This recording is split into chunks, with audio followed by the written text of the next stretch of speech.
Hello, listeners. Welcome back to Africa to Alpha, a podcast series by Real Capital, spotlighting the founders, investors, and ecosystem builders shaping Africa's innovation economy. Each episode delivers candid, insight-rich conversations that unpack the real stories, strategic decisions, and lived experiences behind the people moving the continent from potential to performance. From angel investing and diaspora capital to sector-defining startups and market-shaping ideas, Africa to Alpha brings listeners closer to the voices driving Africa's next chapter. I'm your host, Chris Canway, and today we're diving into one of the most overlooked yet absolutely essential pillars of Africa's innovation economy, storytelling and PR. Our guest today is someone who has shaped the narrative of some of the most important startups on the continent. Jessica Hope is the founder and CEO of Wimbart, a boutique PR agency she launched in 2014 with a deep focus on Africa, B2B tech, investment, and entrepreneurship. She's also a long-standing Google Launchpad accelerator mentor, advising startups on PR and communications strategy. Jessica, welcome to Africa to Alpha. Chris, thank you so much for having me. It's an honor to be joining you today.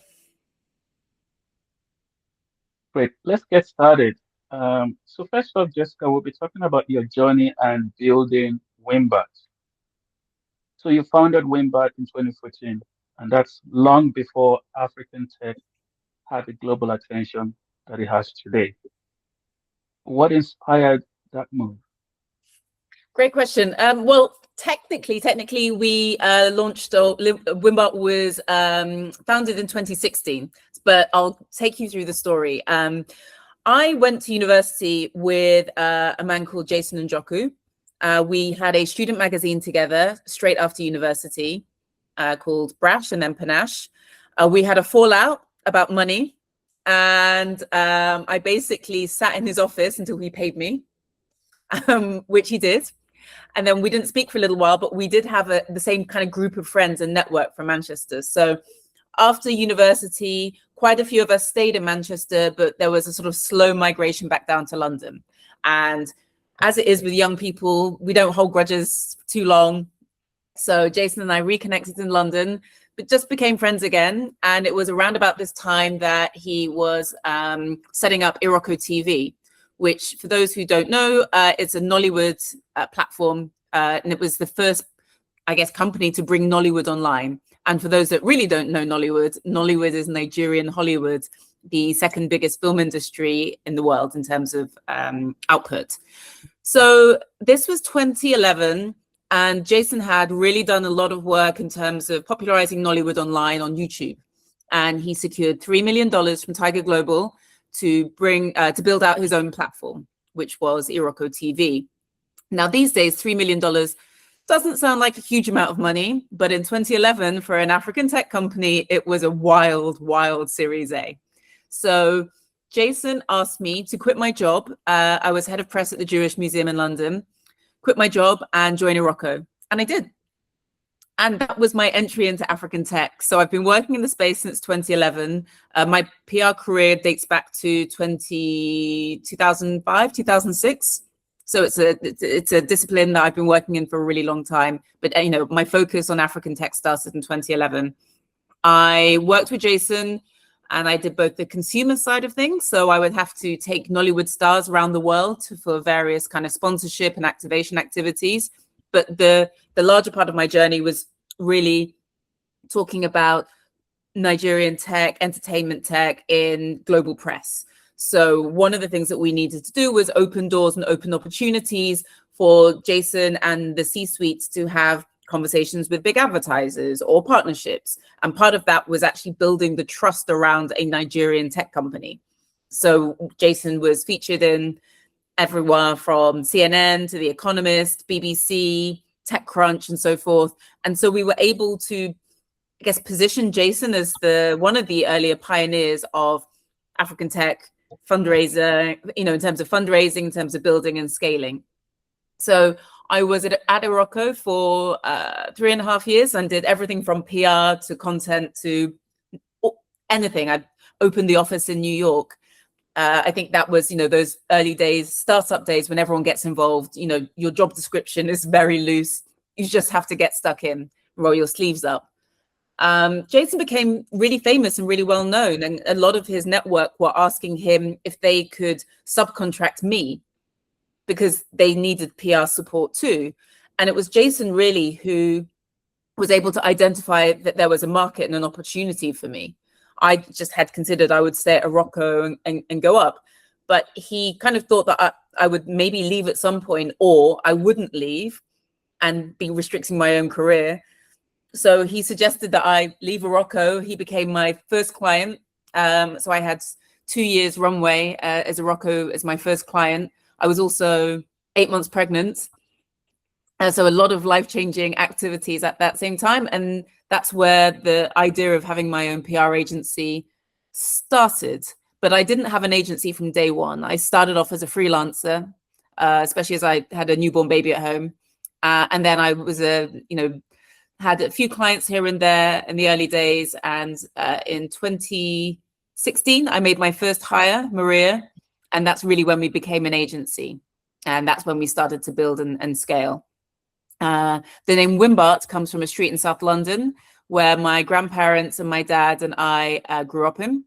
It's my granddad was from Guyana, South America, and our family has very sort of strong immigrant, hardworking mentality. You have to work harder and faster and more intensely than everybody else. And Wimbart to me is my happy place, my family seat. And it just made sense to name the company after that road. My dad was also my co-founder as well. So it was really a family business. So that's where the name Wimbart came from. Wow, that's an amazing story. Really, really fantastic. And that's what I love about this show. It's really getting behind, the stuff that makes the people that we see. Wow. Yeah, and today Wimbart is one of the most respected PR firms, in African tech. So, what has it been like then taking Wimbart from that humble It's beginning to what it It's is been today? busy, which is good. First world problems, right? Being busy is a good thing. It's been a journey. I don't have a struggle story. As I say, I had an advocate. I had someone who was my first client, was one of my closest friends. And so he supported me into this entrepreneurship journey and continued to provide solid counsel along the way. Running a business is not easy, and you need to speak to other business owners regularly to sense check things. Am I doing this right? Am I doing this wrong? What could I be doing better? So I was fortunate that I had an advocate in Jason, and as the company has grown, in other clients who take a personal interest and are fantastic sounding boards. But it's been quite a slow journey. I don't have any investors at Wimbart.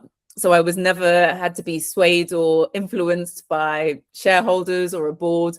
I have been able to stick to my, my policies and how I want to do things, my own mission.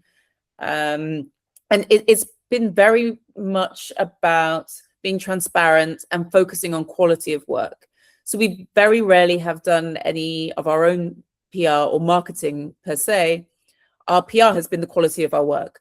So we do a really good piece of work and someone recommends us. So we are at the mercy of our own standards. And that has worked for us. As we've grown, we've had to do our own PR to attract talent, to continue to scale. Like any other company, we have to look at the business needs and think, how do we use PR and marketing for our own needs to help us build and scale? But I have to say, we have been extraordinarily fortunate that our clients and our ecosystem partners and our stakeholders, they're our salespeople. They're the ones making the introductions. They're the ones making our recommendations. We're really lucky. We've been very, very fortunate. Fantastic. What better, sales team to have than your clients and your customers? Really fantastic. Let's shift gears a little bit and then maybe talk about the meat of what you do, which is PR. So I'm aware that you've worked with a lot of founders. I probably would want to say hundreds of founders, but what would you say is the biggest misconception that they have about PR? Great question. I think it's changed now because there is more discussion about what PR is versus marketing. So I don't want to kind of just have like a broad brush answer. I would say in the early years, a lot of founders will struggle with the concept of PR and earned media. And for your listeners, earned media is when you don't pay journalists. You literally pitch a news story and it has to be newsworthy. And one of the things that we identified early on with early stage founders, they might be technically brilliant, they might be the best coders, they could even be fantastic salespeople, but it wasn't necessarily obvious to them how the media worked. And journalism, if you want to get into the BBC or Financial Times or Economist or TechCrunch, it's not a financial transaction. You have to plug into what the news agenda is. And the news agenda is set by the editors and set by news cycles. So you have to plug into what they want. Now, if you're a CEO, early stage founder, you want what you want, and it's not always clear what editors want. So this is why you have communications people in the middle to say, okay, this is what a founder wants to get out there. And I also understand what journalists want, and journalists and editors care about, in the old days, it was newspaper sales, and now it's clicks and, you know, whether or not it gets shared on social. So PR people, communications people are, you know, we're in between. We have to try and balance both hats. So I think that earlier days, it wasn't really clear how the media works, and founders would just think, we've paid a PR agency, this journalist will print exactly what we want. Now, it doesn't work like that. Our job is to make sure that the journalist has context, the journalist has access to the founder, they're going to put their own spin on things as well. And earned media is about gaining trust and gaining, you know, the audience's trust. And that's how you influence people, through expert opinion, rather than just on its own marketing or advertising. So I think that that was one of the misconceptions early days that founders had about the media. Now we've seen PR and communications and a growth in tech media over the last decade. I think, again, not for everyone, but a lot of founders think that the media is out to get them, because there have been some hard stories, there's been some exposés, but essentially a journalist's job is to report on what's actually happening. It's not just to write about the nice stories. And one of the things that we've seen as the African tech ecosystem has matured is that, as with any sector, any ecosystem, whether or not it's in the UK, US, Europe, India, Australia, Southeast Asia, you have the good, the bad, and the ugly. Not everything is a great news story, and not everyone are great players. There are bad actors in every single sector, in every single market. And a journalist's job is to report on what's actually happening, not what people want to hear necessarily. So there has been this preconceived idea that journalists are out to get founders. They're not, they're out to report on actually what's happening.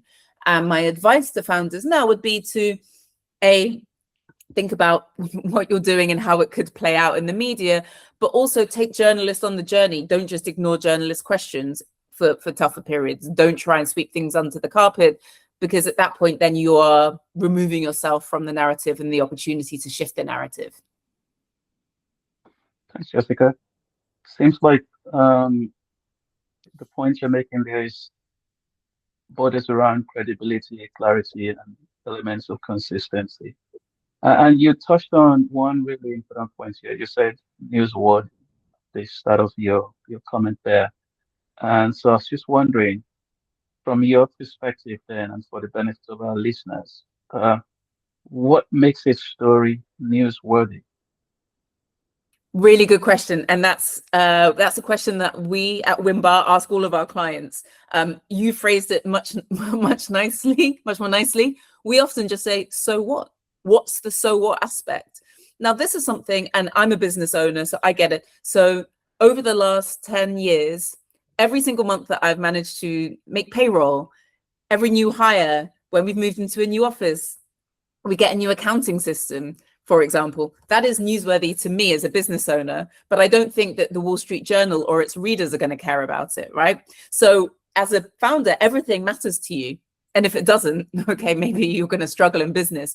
But one of the things that you have to take a step back on and go, actually, what is newsworthy to me as a business owner, and what is newsworthy to external audiences? And that's why you have to kind of test the stories. And what we've found time and time and time again is we spend loads of time talking to founders or C-suite business leaders.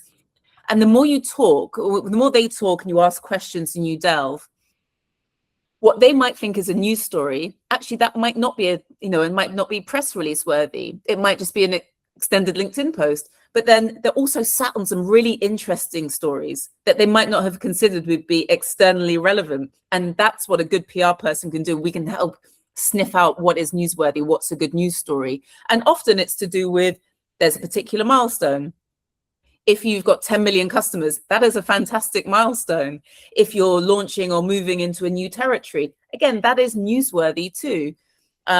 Look at what's happening in the news cycle. At the moment, tax and regulation and compliance are really big in West Africa. So if you're a tax and compliance company, you've probably got some really interesting news stories that you can plug into the news cycle.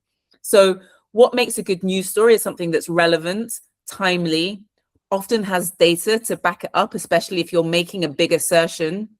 If, for example, Mark Zuckerberg joins your board, that's newsworthy because it's a globally recognized name. So you have to ask the so what question and be forensic for your own business and your own narratives, and being able to separate yourself from what you want to think is news to what actually is newsworthy.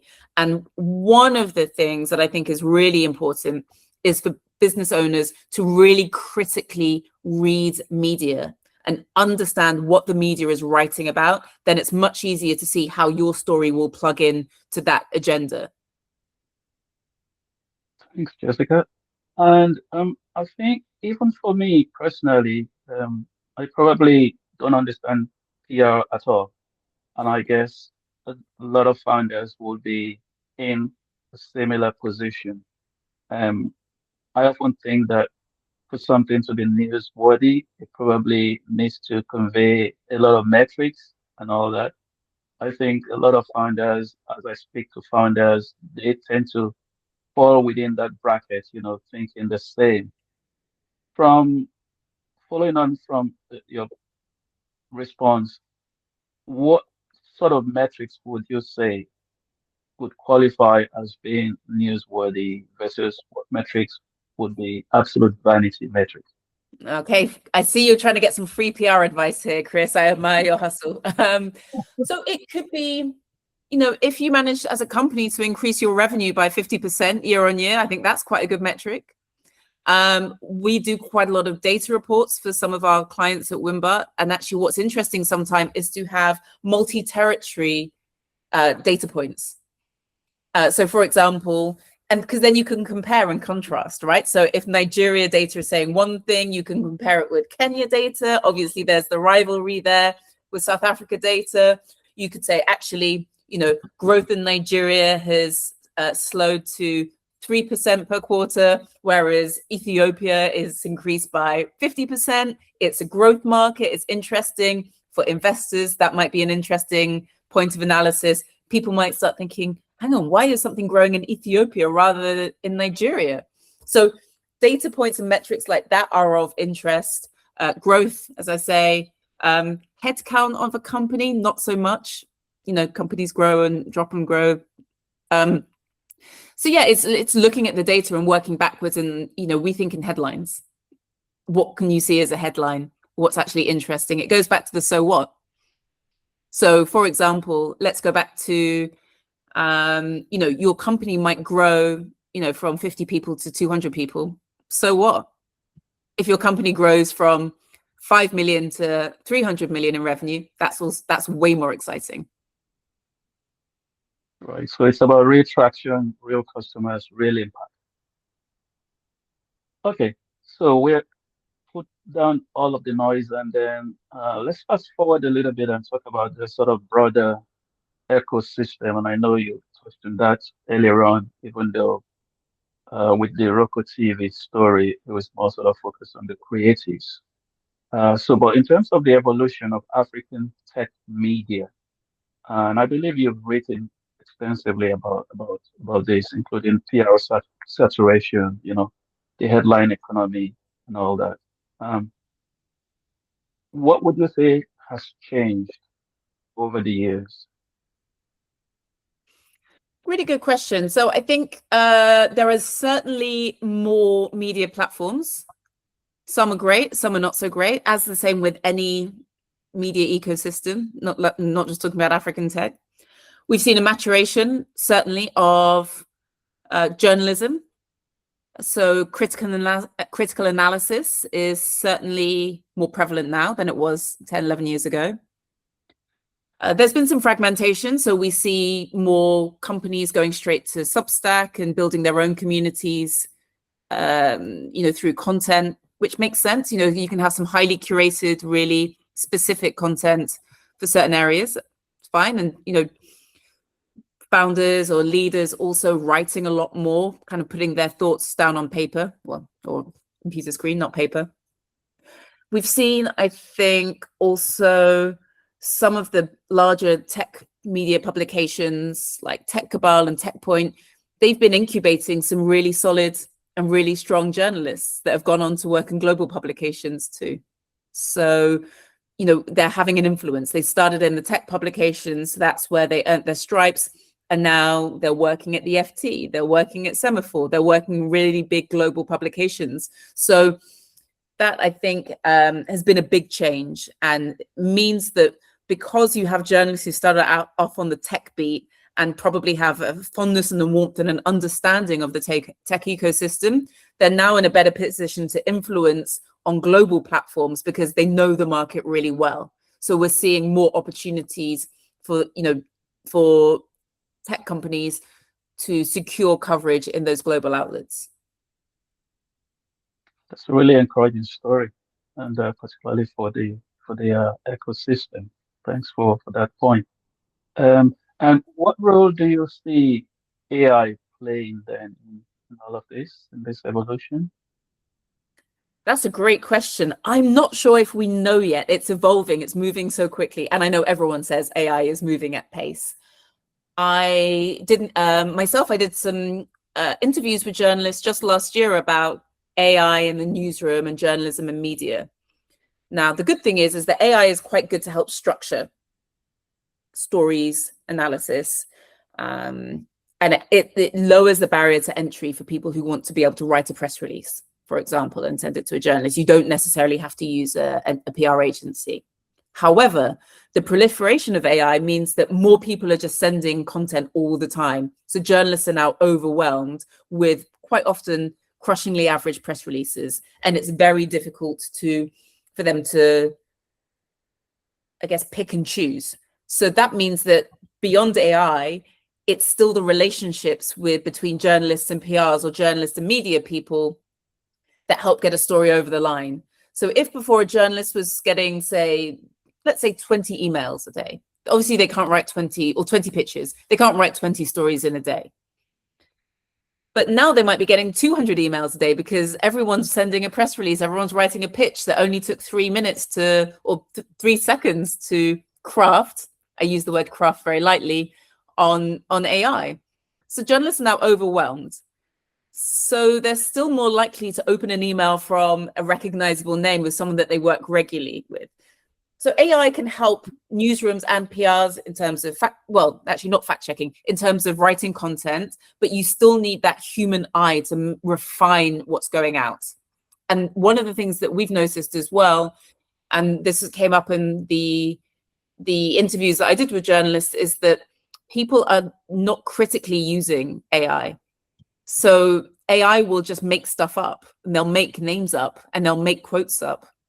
And that's really problematic because people are not using AI in a robust enough way yet. But again, it will change. And I think the issue with AI is that people are going to be overwhelmed with content because there is just so much content. Thanks, Jessica. That's just really brilliant. And I'm learning so much from this conversation. I'm sure our listeners are doing the same. And I guess just coming to the closing reflections here, I wish we could just, really carry on this conversation for like another hour plus or so because it's so interesting. But coming on to the closing conversations here, and just like you rightly pointed in terms of proliferation of AI and how that is kind of churning out a material at just an incredible rate. Um, what advice or what do you then tell founders, in terms of how they're gonna sort of manage their PR profiles?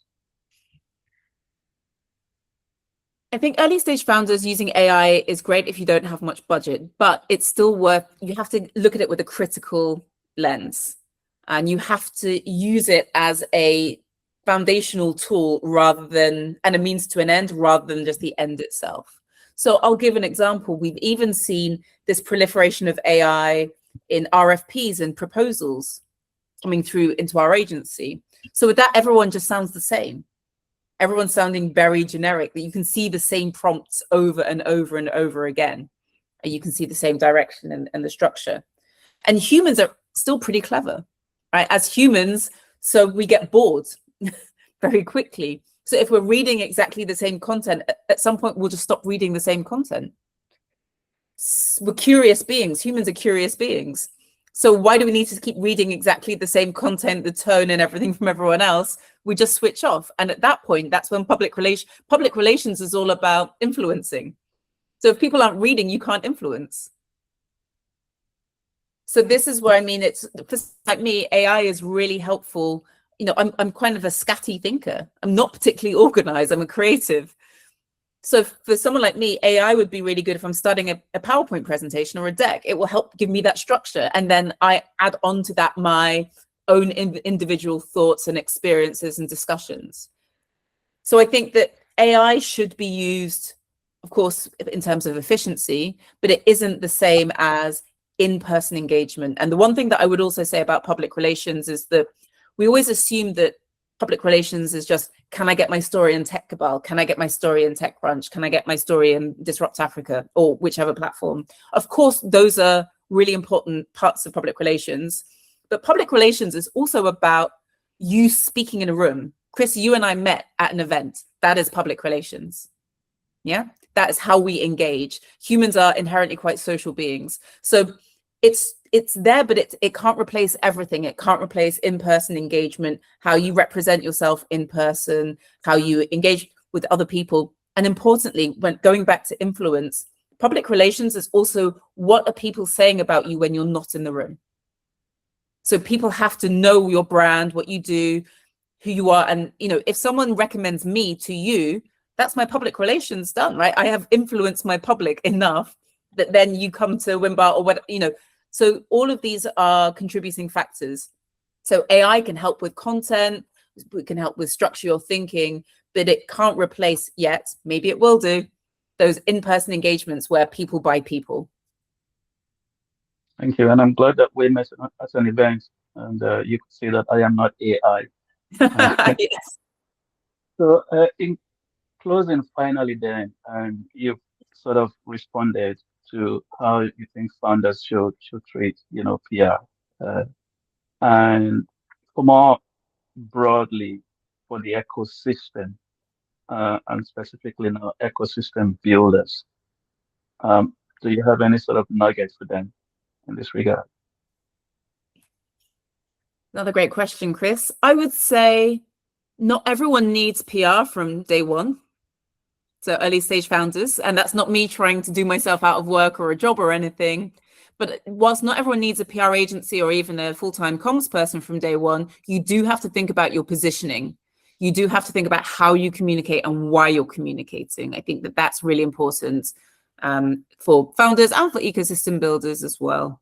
And that can include anything from social media to, again, attending events, to what you're saying in the press or whether or not you're doing any press.